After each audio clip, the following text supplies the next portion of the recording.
doing my own thing after finishing work today, and now I just hear out of nowhere, like just a couple hours ago, we were all getting kicked out. Well, I don't know what the hell's gonna happen here.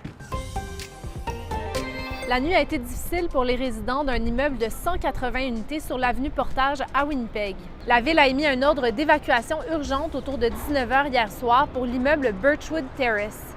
Des dégâts dans la structure du bâtiment ont été découverts au cours d'une inspection. Les résidents avaient jusqu'à 8 h ce matin pour évacuer les lieux. La ville évoque notamment une corrosion grave des colonnes du stationnement de la structure, ce qui pose un risque immédiat selon la firme d'ingénierie qui a fait l'inspection. Un centre d'accueil pour aider les résidents va être mis sur pied dans les prochains jours. Et les audiences dans le procès de Jeremy Skibicki ont repris ce matin. Certains détails peuvent être difficiles à entendre. Le tribunal entend ce matin le témoignage d'un expert de la Couronne, un expert en identité judiciaire. Il parle des fouilles qui ont été menées pour les restes de Rebecca Comtois à la décharge du chemin Brady. Le tribunal va aussi entendre un autre expert de la Couronne, le pathologiste qui a, lui, pratiqué l'autopsie. Et hier, la Couronne a fait entendre un des policiers qui a examiné les scènes de crime.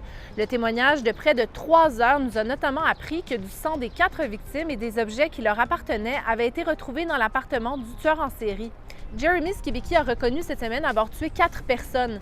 Il plaide la non-responsabilité criminelle en raison de troubles mentaux. La Couronne, elle, prétend qu'il avait mis au point un plan calculé et réfléchi. Et pour finir, le dossier du carré civique de Saint-Boniface a franchi un autre obstacle hier.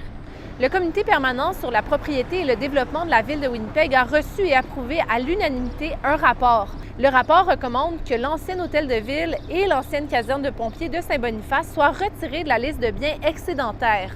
Et ça, ce que ça voudrait dire, c'est que la communauté francophone continuerait à avoir son mot à dire sur la gestion de ces immeubles emblématiques de Saint-Boniface.